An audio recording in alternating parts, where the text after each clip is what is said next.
Awesome. Well, thanks so much for coming out to the AOPA pavilion today. I'm joined by some fellow social media aviation gurus. I'm really excited because my name's Kayla McLeod, by the way, and we're going to get to meet everybody here. But I'm super excited because I haven't met a few of these people until today.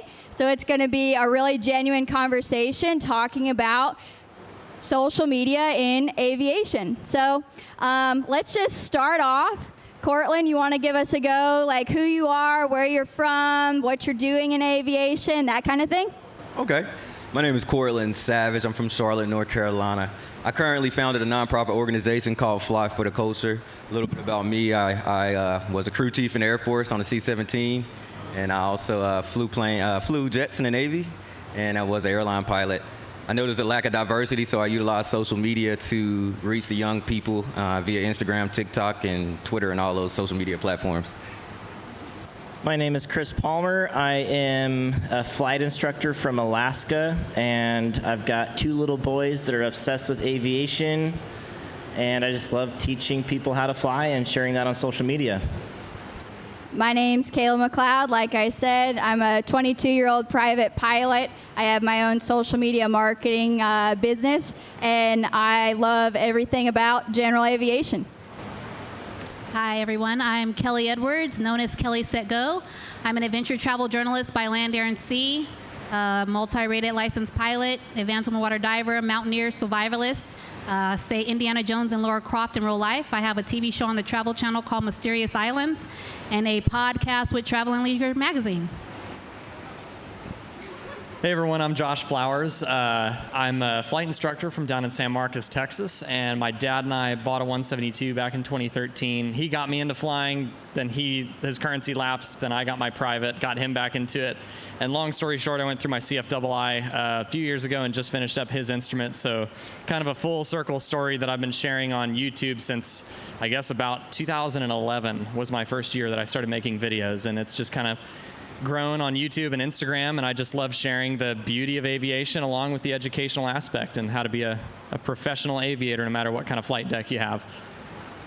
That's awesome. So we've got a ton of different people from all over the United States with varying backgrounds, which is super exciting to see, different missions. I think we all have a slightly different mission when it comes to utilizing social media to promote general aviation. And I kind of just wanted to get everyone's position and mission and reason for putting your entire aviation life on social media, because it kind of turns into a job.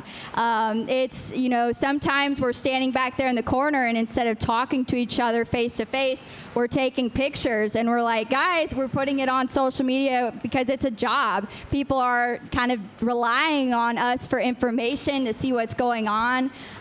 So it's kind of interesting to balance all of that. So let's kind of go around and talk about everybody's purpose for being on social media.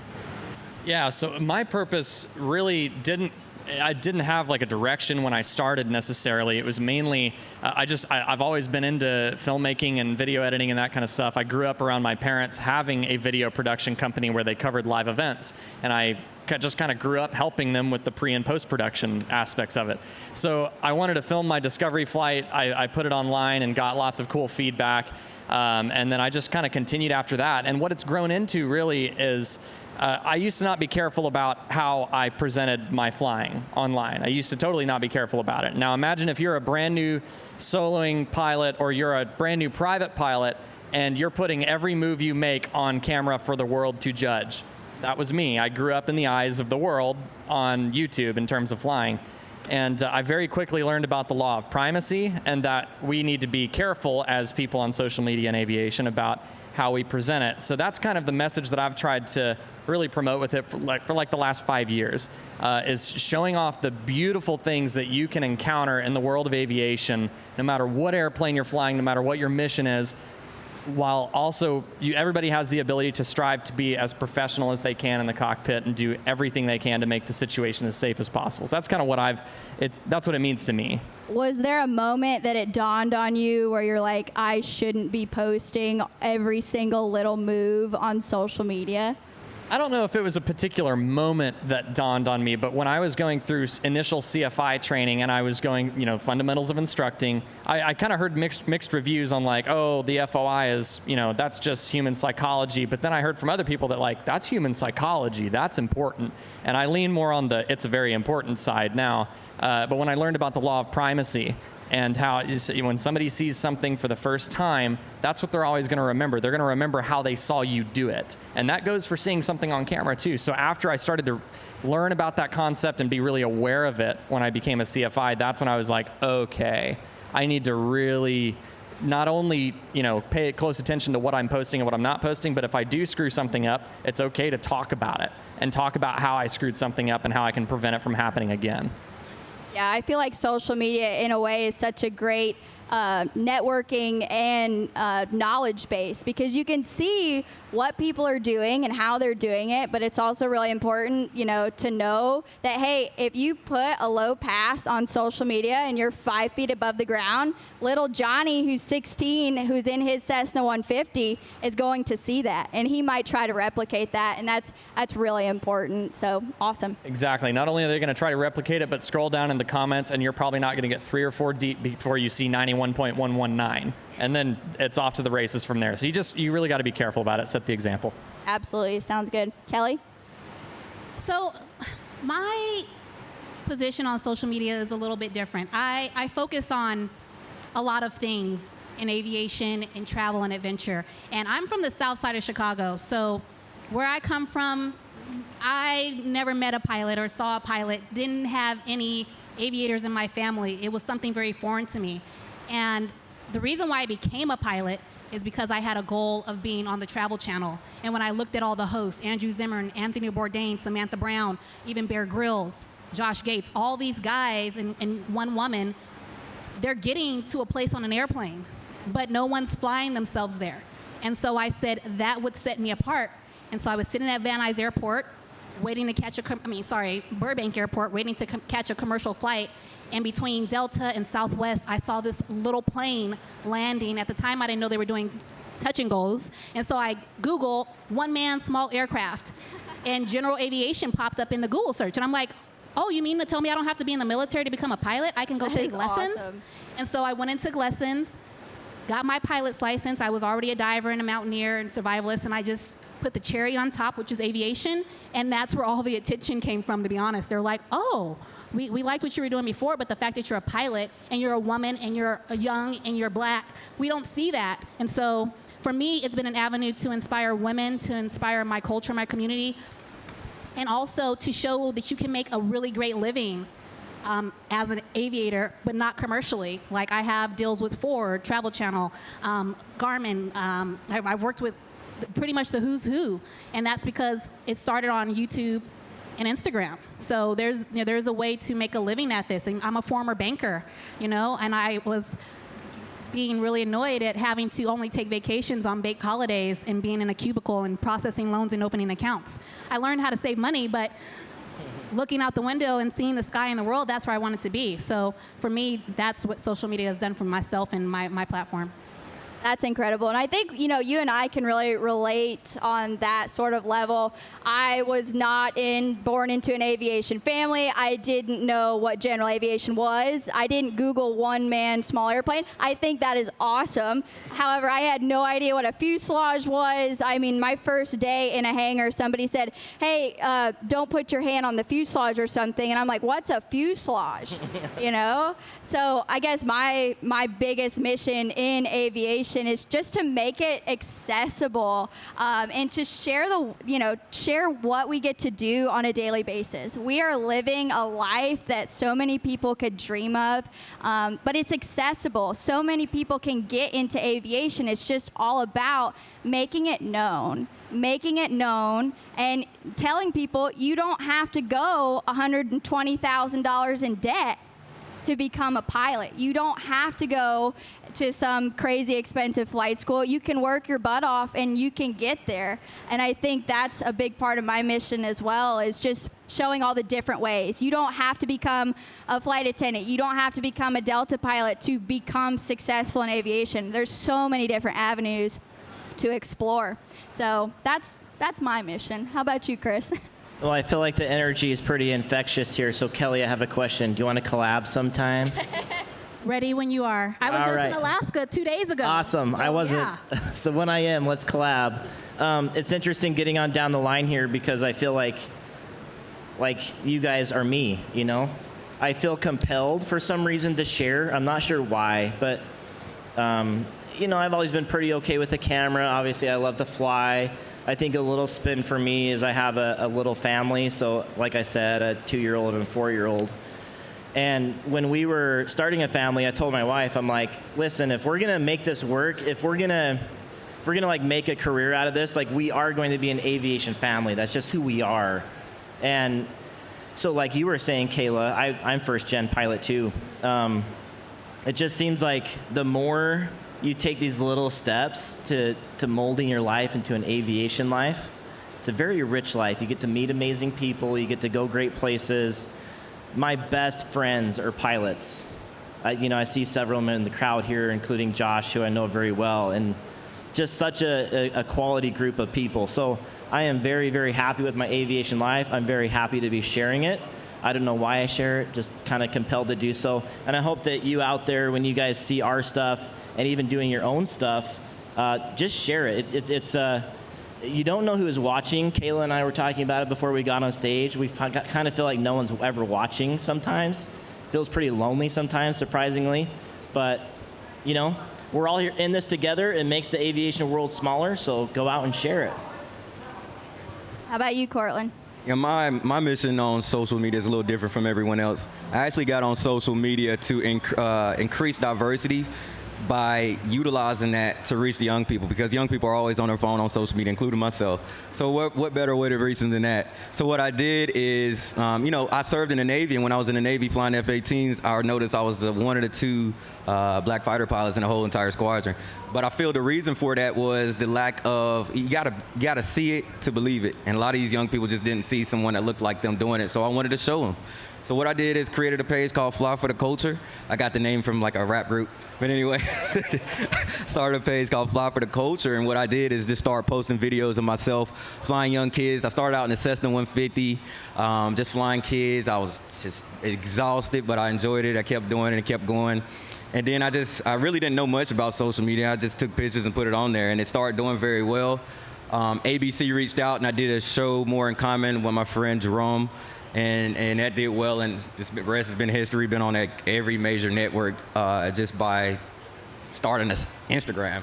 So it grew in the following and Twitter and Instagram, and now I'm on TikTok. TikTok is a very, very different. Do you dance? No, I don't do the dancing, man. But TikTok is where the young kids are. So I go on there and just post videos of me flying. I did a video recently of just me letting a kid fly, and it got 4.2 million views just off that. So, I reached 4.2 million young people throughout the world just by posting a 15-second video on social media. So we can really make a difference by just showing them and then also give them the information. So you can go to flyfortheculture.org, and I give you step-by-step instructions on how to become a pilot. I would just want to make it a little easier for these individuals that are looking into becoming pilots and inspiring them. I'm getting a lot of emails now because somebody posted a meme that airline pilots make $247 an hour. So I've been answering emails all morning. But hey, it's all good. And so that's my purpose of utilizing social media, is just really to reach different people throughout the world and create an organization that everyone can be a part of, creating a culture of diversity and inclusion. And inclusion doesn't mean exclusion. Everybody's welcome. Everybody's welcome to fly and fly for the culture. Awesome. So you mentioned TikTok in there, and obviously TikTok is pretty new in our day and age. TikTok, for those of you who might not know, it focuses on short little videos, and like Cortland said, it really reaches the younger demographics. How have you found TikTok to be more helpful, less helpful than a platform like Facebook or Instagram? I think it's more helpful because it's just easier to watch. You just scroll in and it's easy. Like, oh, this video looks interesting. And if you catch their attention, then they'll watch the whole video. And the way you catch their attention by doing little things like using some, like the video that got 4.2 million views. I use this song that goes, oh no, oh no. And there's a young kid, he's flying a plane, and the kids are watching it because they think something's going to happen. Gotcha, and nothing happened. So that's kind of how TikTok works. They extended it now where you can post 3-minute videos, but I usually stick to the shorter ones because it's just easier. So I find it easier just to get young people's attention on there by even creating a caption that just grabs their attention, like a emoji, like "oh" or something like that, just to catch their attention, get them thinking something's going to happen, and they'll watch it, and then they'll get a little interested, like what is this aviation? How do I become a pilot? And then they reach out, and we schedule an introductory flight, and I take them flying. So who else here has a TikTok and is using TikTok? You are? Haven't touched it. Just a little I bit. refuse to use TikTok. Honestly, I think it's a great tool, and I love that you're using it. I think everyone finds their niche, and they go for it. I'm an Instagrammer, but TikTok is a great space. It's a lot of work to upload that 15-second video. I'd rather just do a YouTube video and just edit the whole thing out.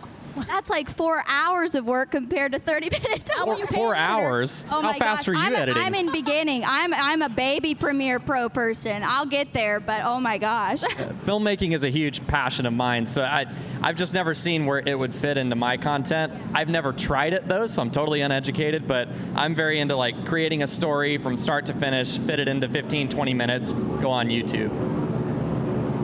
So you said that you use TikTok, right, Chris? So how have you found it to be helpful for your now business? Yeah, tell everybody about your business and what you started. Oh, sure. So my business at its core is a training business. So I do flight training in Alaska. I really enjoy just the one-on-one training. I also do online ground school, which is great because then I can share all my training online. TikTok is interesting. I feel like I've learned a lot of things from TikTok. I know that sounds crazy, and I don't mean just by using the platform. I mean financial advice, marital advice. TikTok has some pretty good stuff. And so I tried to do a little bit of a flight training vibe for that, and I'll just share little, blips on how to get into flight training or what to do, and it seems to work pretty well. But I think my most popular one, kind of like Cortland, is a 17-year-old that I soloed last year, and that video did super well. So that's awesome. Yeah, just actually a repurposed clip from a YouTube video, but it just did really well. Awesome. So the other side of the video world over here, YouTube. So how did you guys get your start in YouTube, all that kind of stuff? Because I've just now started a YouTube channel, and I'm the Premiere Pro. There is a steep learning curve there. So how did y'all get into it? Why is it your preferred platform is Instagram, but yours sounds like it's YouTube, correct? It depends on what aspect of it is my favorite, but as far as putting out content, YouTube's definitely where it's at for me. Awesome. Very cool. So talking about content specifically, how does everyone decide what content to upload? What goes into your brain as you're walking through Oshkosh, seeing all these planes, all these people? What are you focusing on? And it also goes a lot into your brand and your story. So I kind of wanted to talk about that a little bit. Who wants to start us off? I'll start off. So the way I go about it is just, what would a young person want to see? What would they be entertained by? Recently, I had the privilege to fly with the Aero Show team yesterday morning, so I brought my GoPro and I filmed the entire thing. I had one of my interns edit the whole video, and then I just posted it on Fly for the Coaster Instagram, and I'll take that same 3-minute video and I'll take clips of it and I'll put it on the TikTok, and then I'll put it on the Twitter, and I'll put it on Facebook, and I edit it. And also just certain videos and certain posts, for example, I won't put the same thing, something I will post on LinkedIn on Instagram because it's a different audience. It's an older, more professional audience, so I won't put certain videos on there. So I'm very careful. I also make sure any the hip hop songs I might use, I make sure it's edited, no cursing or anything like that. I don't want that. And then so that goes, that's something I got to think about because I want to use music that's. I actually go to the TikTok and they'll show you all the trending songs that all the young people are listening to. So I use those songs and it just catch their attention. It's so that's kind of how I do it. Just post whatever the young people I think would be interested in. How about you, Chris? Oh man, it's a mixed bag. Last night we were in our tent and the thunderstorm was coming in and it was kind of scary, so I shared a story on that. Did you stay dry? No, not this morning, no. I didn't show a story of me buying a poncho, but I probably should have. But I don't know, just like the regular everyday stuff is what I try to show. You know, my kids around the hangar, me teaching students. I think the little clips of me teaching students and the scenery in Alaska, people really enjoy that. So really, again, I'm just trying to show my everyday life, what I do, and that it's accessible and people can have a career like that. I think that's a really big part of what I try to put out there as well, is just to show that we're normal people. You know, I'm a 22-year-old private pilot. I'm not a Delta pilot. I'm not this, I'm not that. But I'm using aviation to network, to have a good time, to find new friends, you know, that sort of thing. People I'm finding are really enjoying kind of the behind-the-scenes stuff, you know, seeing who's behind the camera. That's becoming more and more big nowadays, I feel like. So it's been a little bit of a struggle for myself to put myself on the camera, to flip that screen around and say, hey guys, I'm out here at Oshkosh today, that kind of thing. But I think people are finding, you know, more social media to be more personal, which is really cool to see. Yeah. How about you, Kelly? Mine gets a little tricky. You're all over the place. Yeah. You do so much. It's got to be hard. Yeah, I have a lot going on. So for me, I can't post in real time. Yeah. Because I have people show up where I'm at. And so it gets a little weird. But because I do so many different facets, I really show that one woman can do all of these things. Because let's just be honest, like, in aviation, there's just not that many of us. In mountaineering, there's not that many. There's not many divers. There's not many outdoors women. And so I think when I post something, people are looking to see themselves in me, that they can do it too. You know what I mean? Thank you. Appreciate that. So I was just in Alaska 2 days ago. I did some bush flying up there, so that content will be posted soon. I was diving recently. So it's really a mixed bag as well. It's like, I cover land, air, and sea. It's like one day you may see me with my 40-pound pack summoning Mount Hood, struggling and being exhausted and having like 30 miles per hour on the mountain, like, oh my God, I have to get up at 3 o'clock in the morning and keep going. And then you'll see me, I don't know, checking the oil on the plane and turning it on and giving you a little aerial. So for me, it varies. But I will say that my aviation posts and me by a pool or the ocean do the best. So it's either they want to see me doing the luxury travel I do, or they want me like on a hardcore adventure wondering where I'm at, and they also like seeing the BTS of me filming my show for the network. That's awesome. I try to, in terms of picking what I post or what I produce something of and what I don't, it's kind of like Chris said, I like the term mixed bag. It's kind of hard to pick a defined, you know, what constitutes as real content and what doesn't. So a lot of videos are filmed accidentally.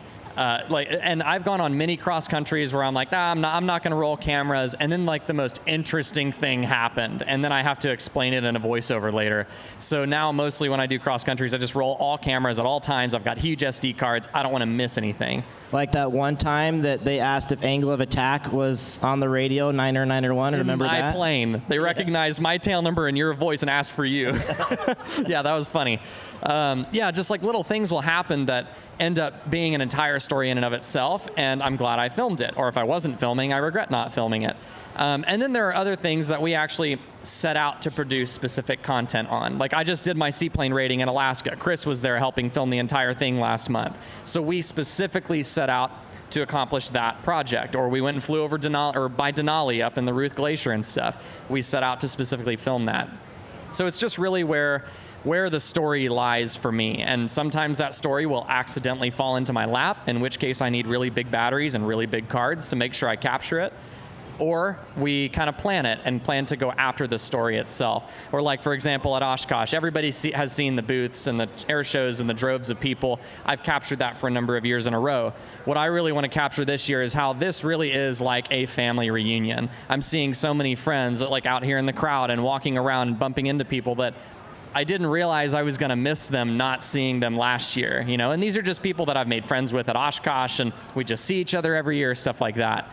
So that's kind of the story that and the vibe that I'm wanting to capture this year. So I try to change it up.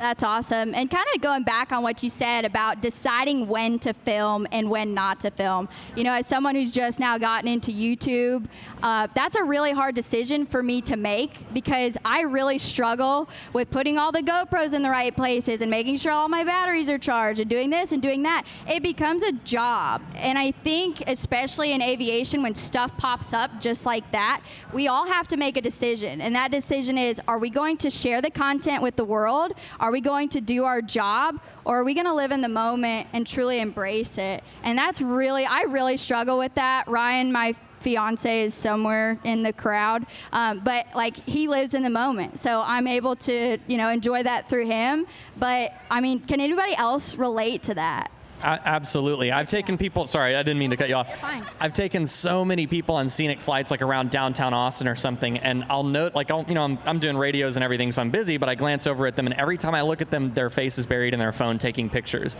And I've had to, like, I took my sister flying around downtown one time, and she was wigging out about how beautiful this was, and we're circling over the city and stuff, and I said, hey, just put your phone down. Take this in with your eyes for a minute.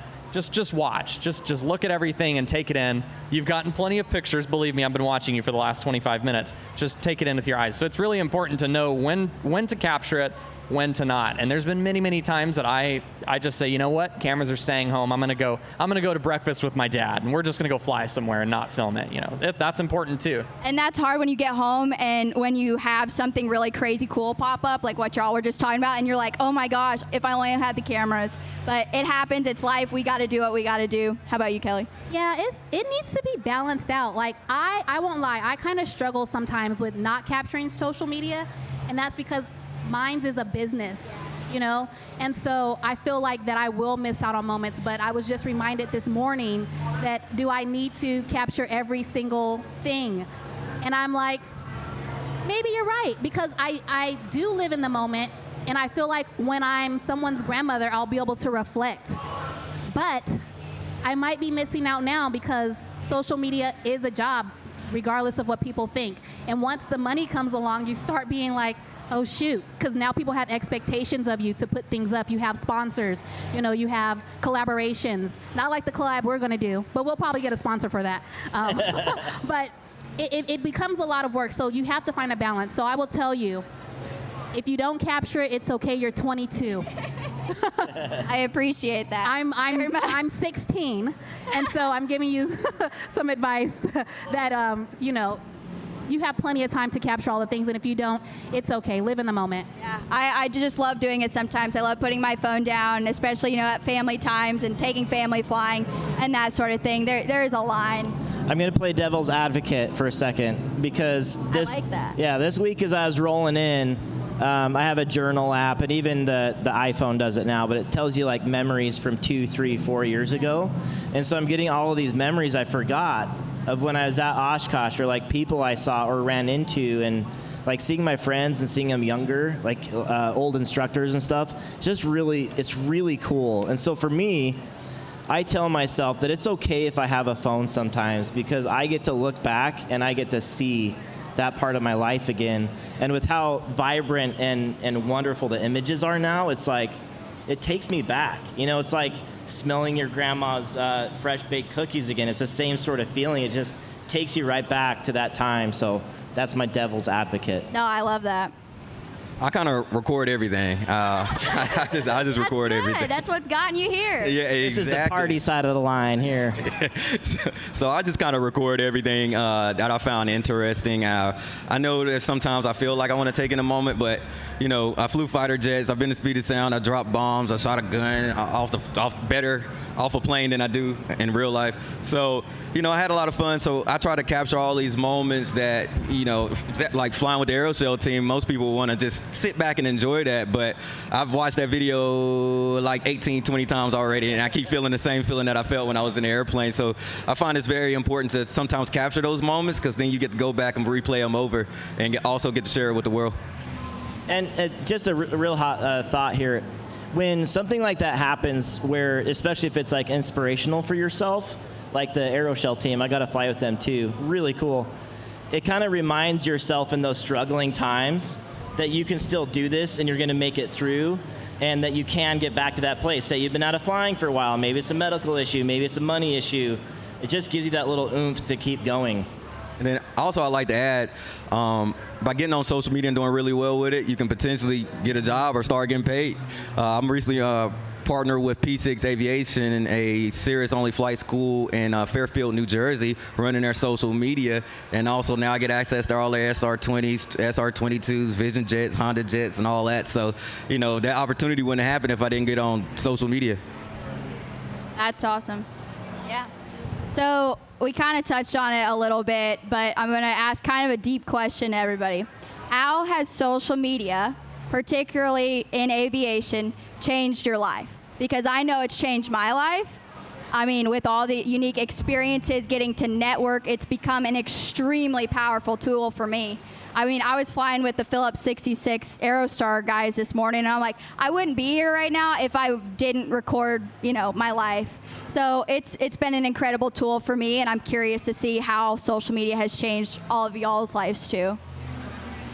That is a deep question, and it has changed my life in a number of ways, but I think the way that it's changed my life the most is since I got into it so early. This is my 10th or 11th year doing YouTube videos. So I started when I was 14. That's when I released the first video. I knew nothing about you know, being careful about the type of technical stuff you're posting on about flying and all that kind of stuff. So I think the most important thing it has taught me is being humble and the art of humility, because you're in the eyes of the world. You're in the eyes of critics who have literally a digital barrier between themselves and you, and they will say anything, and they will get on you about anything. And in some ways, you know, that can be it can be a drag, but in a lot of other ways, it has taught me so much, and it has made me a better aviator and a better person in more ways than I can even begin to count. So that's how social media has really positively impacted my life.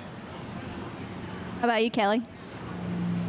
So first and foremost, social media has shown me that I can reach a lot of people and I can inspire a lot of people. And so for me, when I get emails or I get direct messages from people saying, oh, I took my first Discovery flight because of you, that makes me cry like a baby.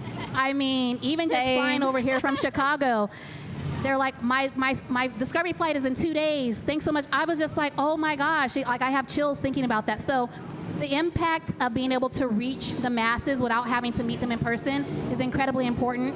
And social media has changed my life because that's how I got my television show. When the Travel Channel came calling, they said, what we want to do is just take what you did on YouTube and elevate it and give you the right stage. And so had I not been posting these terribly edited YouTube videos, I'm not as good as you or you, I was editing them myself, just trying to get them up. GoPros have been my friends for years. Yep. They were like, we saw your content, you're flying, you're diving, you're being everywhere.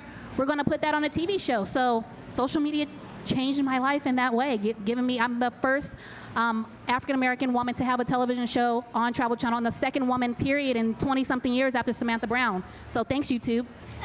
That's incredible. That's an amazing story. All right, Chris. You're next, aren't you?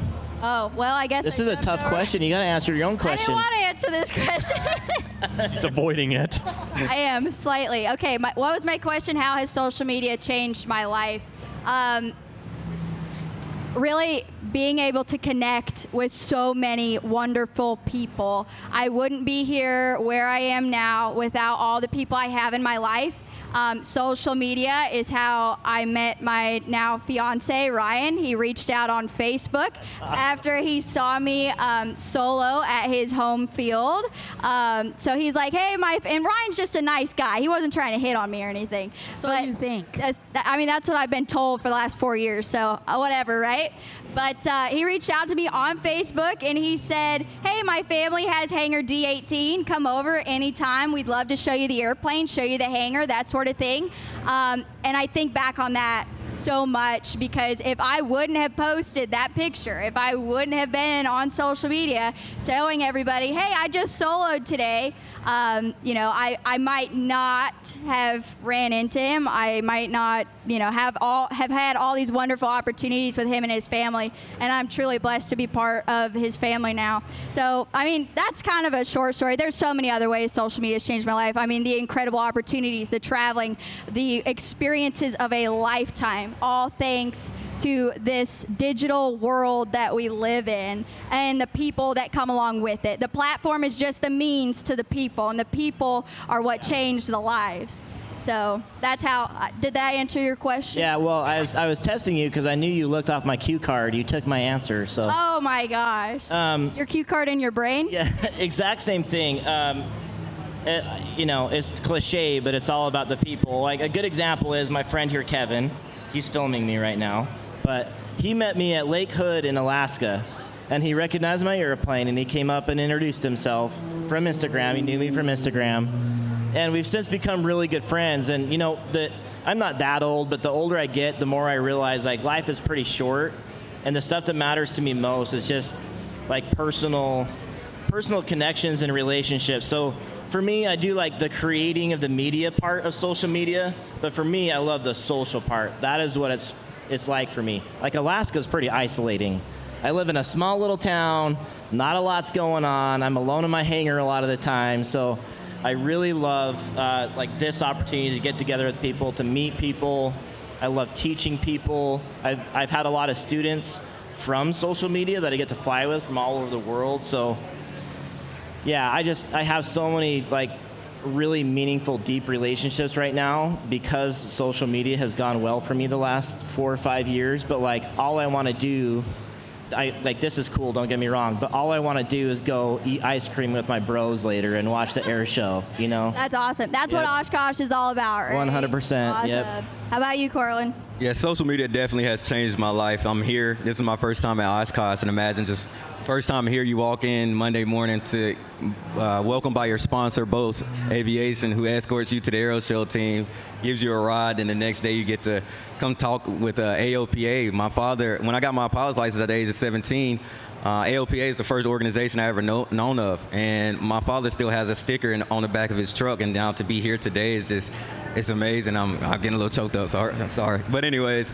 the most important thing that really changed my life is changing other people's life through social media. You can look at Fly for the Culture magazine. I created a magazine, and you'll read an article about Hunter Maxwell and how through social media I helped him get a job with the Air National Guard because I interviewed with the Air National Guard. I also really use social media to promote the military, all these opportunities now that's in the military. We need pilots. As a true patriot, I want to make sure that, that our military is properly staffed. So I use that page to really inspire. I get a lot of messages. Oh, this fly. He's chasing you down. I get a lot of messages from young people how I inspired them. A lot of people are now flying and become pilots, and I get a lot of messages. And it means the world to me to know that young people that didn't even know that opportunity existed, didn't know the path to get to the opportunity, are now sending me multiple messages, gifts, and everything, thanking me for just helping them. But it's not, it's not just me. It's also, members of that helps with Fly for the Culture. But it is me doing a lot of the work. Social media is literally just my phone. I run almost the whole organization from the phone. So it's a lot of work, but it's worth it. Sometimes I get really stressed and feel like, man, what have I got myself into? I got all these emails, all these messages, and I have to answer them because I want to help these young people out. But when I hear those stories about you inspired me, it just fills my battery, and I keep going, and I love it. So it's really changed my life. That's awesome. So we've got about 5 minutes left, but I really want to hear from y'all. What questions do you have for us? Social media, aviation, AOPA, what can we answer for y'all? Just raise your hand. And can I take the microphone down there? Okay, cool. So just raise your hand if you got a question. I'll come to you, and hopefully one of us can answer it. All right, hang on. I know, right? Okay, I'm David O'Neill from Kentucky, and Chris, you got me itching to do the seaplane thing, and I'm wondering, as our guy from Alaska, what took you so long? And was there some competitiveness to make sure you didn't get that Josh didn't get it done before you did? So flying down from Alaska to here, you're talking about? Did I hear the question right? He's asking about your seaplane rating. What took you so long and wasn't motivated by beating me? Calling me out. Okay, I see how it is. I dipped my toes in the water a few times, and I was trying to get everything to align. It finally did. I did mine last year, last summer, so yeah. Just starting a business, buying an airplane, making a marriage work, you know. I'm doing all the normal things and doing all this too, so yeah. Seaplane was fun. It's a lot of fun.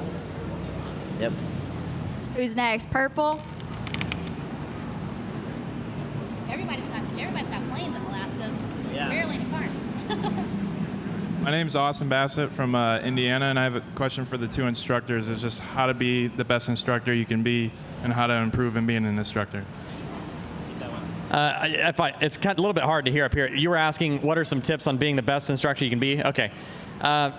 Gosh, I feel like I don't even have a stance to speak on this. I don't know. I would just say having the ability to put yourself in the student's shoes, and like every now and then as an instructor, go for another endorsement or go for another rating. Just do something that you've, like if you have a tailwheel endorsement but you haven't flown tailwheel in a long time, go up with a tailwheel instructor and humble the absolute crap out of yourself. Because you need to remember what it's like to be in the shoes of that student so that when you are instructing, you remember what it's like to be kind of in the hot seat and under the gun, and then that'll make you a bit more understanding as an instructor. I learned that pretty quick. Kind of like seaplane training. Kind of like seaplane training that I just went to. I walked away from that like, did I pass? I really don't think I did. And my thing on that is, I'm kind of a teddy bear sort of guy, but it's like, you just got to love the person you're teaching in like a really human way and just make sure that they are achieving that dream in a meaningful way. So whatever you have to do to help them get through those barriers is honestly like most of the time it's like 80% psychological / emotional. And you got to figure out where that came from, address that, and then actually teach them the easy part, which is the flying. Who's next? Oh, I'll go here first. Hey guys, my name's Brogan. My wife and I flew in from Nashville, Tennessee. I guess this is kind of a fun question, but what is your favorite place or airport location that you've ever flown yourselves into? Oshkosh. Ow. One of the airports when I was doing IOE and just flying all over Denver, those little airports in there. I don't know the name of it. I almost want to. Hayden, Colorado. I just love flying in there. So that was one of my favorites. Hayden, Colorado. Mine's was in Broome, Australia. I flew from the mainland over to a little island to interview some Aboriginal people, and it was just a dirt strip, and I was like, this looks a little sketch, but I'm here, so it worked out. My favorite place I've ever flown into is on the border of the Washington and Oregon state line in the Columbia River Gorge. It's a private grass strip called Keyway. It's where I got engaged. I mean, we've got a ton of memories there. It's a beautiful place. If you ever get the opportunity to go out there to the Columbia River, I highly suggest it. I think seriously, of course, we all love flying into Oshkosh. Chris took me into a little strip in a village in Alaska called Soldovia. And it's a little 1,800-foot dirt strip kind of surrounded by water, and it has a waterway that's run by the tides going through the village and stuff. And just like the culture, we did this hike through the rainforest and stuff. And it's one of my favorite videos that I produced from that series, but I've been dying to go back to Soldovia ever since then. We threw the kids in the plane, I think it was June 6th this summer, and we went to Seward, Alaska, and it was just like the perfect, nice, warm, clear day, and that was a really nice day. So I think for me, it's really situational. It's like, who am I with, and what is the special nature of the experience more than the airport? Because if I went to that airport and landed by myself, I'd give myself a nice pat on the back, but it's who I'm with, you know? It's my friend I was with that saw the salmon in the stream that was blown away. You know, that's what I like. That's what I remember. Oh, I just said it first. Hayden, Colorado. Yes. That's right. Okay, who's next? I'm gonna go to somebody in the back. Somebody in the back. I'm coming. Good.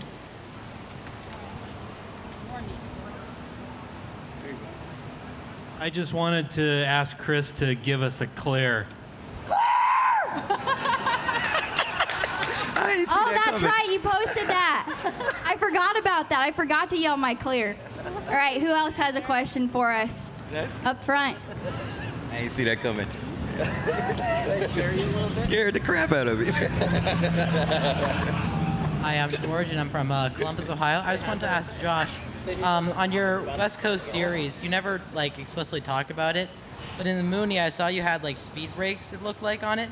How is it? Is it something that's just sort of fun to have a gadget sort of on it, or is it something that's actually helpful with slowing down? Because they are quite slippery. In that airplane, so that particular airplane was a Mooney M20K, so I believe that's a 231, I think. I know the letter, but not the number. But that's a very fast airplane. It was turbo and everything. So having those speed brakes definitely helped, especially we're coming over mountain passes and trying to dip down into a valley to get into an airport and stuff. It's a little bit difficult because in that particular Mooney, you have to hold down the speed brake button.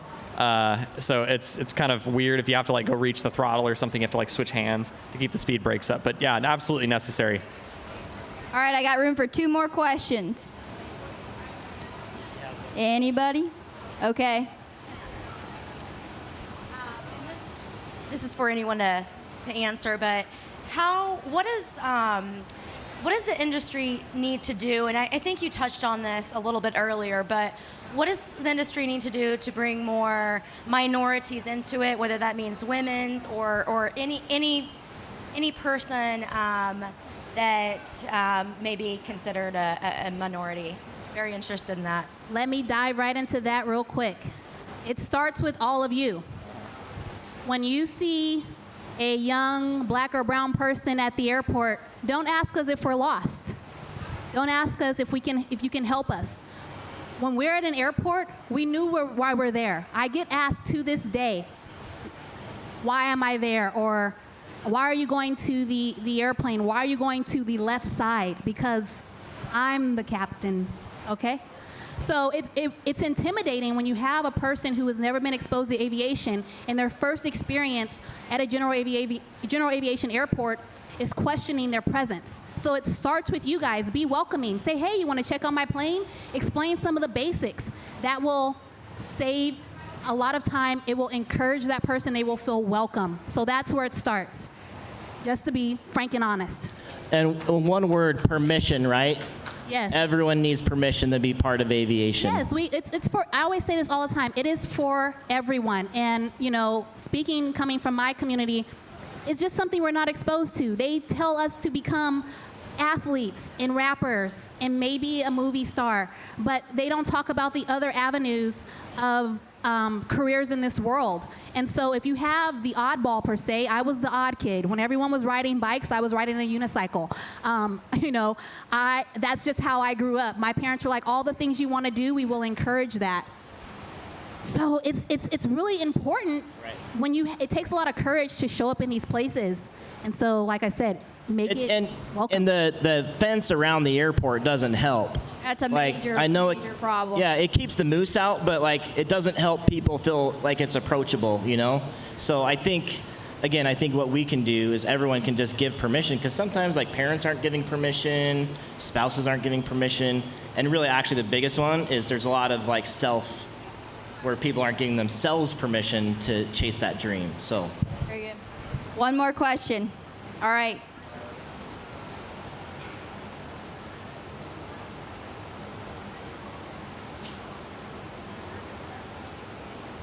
Gary Risley, Farmington, New Mexico. So to the young person or even the older person who's sitting out there, if they want to start off in social media, what should they do? Just start. I mean, social media can be super confusing to navigate and figure out, okay, well, what's this mean? What's that mean? Like when stories came out, I was like, what the heck is a story? Like I know what that word means, but like why, you know? And then of course TikTok, it took me like a year to figure out what that even meant. So it can be very hard to navigate.